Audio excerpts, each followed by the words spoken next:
Hello friends, welcome back to our channel. So இந்த வீடியோவில் நம்ம என்ன பார்க்க போகிறோம் அப்படின்னா, ஐபிபிஎஸ் பிஓ ப்ரிலிம்ஸ்க்கான ரிசல்ட் நேற்றே வந்துடுச்சு. ஸோ என்னுடைய ரிசல்ட் என்ன அப்படின்றது தான் இந்த வீடியோவில் பார்க்க போகிறோம். ஸோ என்னுடைய ரிசல்ட்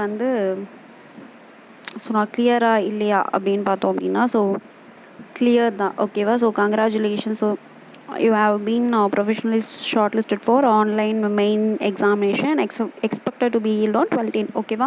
ஸோ நான் ப்ரிலிம்ஸ் கிளியர் தான். ஓகேவா?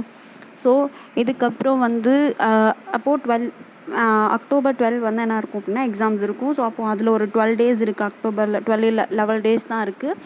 ஸோ இதில் ஒரு 2 days இருக்குது. ஸோ இன்றைக்கி 27, 28, 29, 33 days இருக்குது. ஸோ மொத்தமாகவே என்னென்னா ஒரு 12 to 13 to 14 days தான் இருக்குது இல்லையா? ஸோ இந்த 13 to 14 days ப்ராப்பராக மெயின்ஸ்க்கு யூட்டிலைஸ் பண்ணுங்கள். நடுவில் என்ன வரும் அப்படின்னா prelims exam, IBPS clerk prelims வரப்போகுது.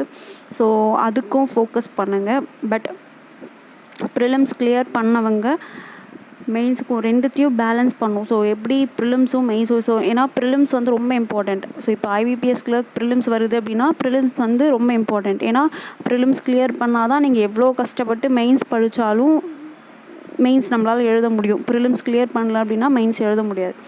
ஸோ ப்ராப்பராக என்ன பண்ணுங்க அப்படின்னா பேலன்ஸ் பண்ணி படிங்க. ஸோ ப்ரிலிம்ஸ் மெயின்ஸ்ன்னு சொல்லிட்டு ரெண்டுமே பேலன்ஸ் பண்ணி படிங்க. ஓகேவா? ஸோ கிளியர் பண்ண எல்லாருக்கும் கங்க்ராச்சுலேஷன்ஸ். மெயின்ஸுக்கு ஃபோக்கஸ் பண்ணுங்கள். ஸோ மெயின்ஸுக்கு நல்லா ப்ரிப்பேர் பண்ணுங்கள். சிஏக்கு சிஏ கரண்ட் அஃபேர்ஸ் நல்லா படிங்க. ஸோ எல்லா செக்ஷன்ஸ்க்குமே ஈக்குவல் வெயிட்டேஜ் கொடுங்க. ஓகேவா? சரி, ஓகே. Thank you all.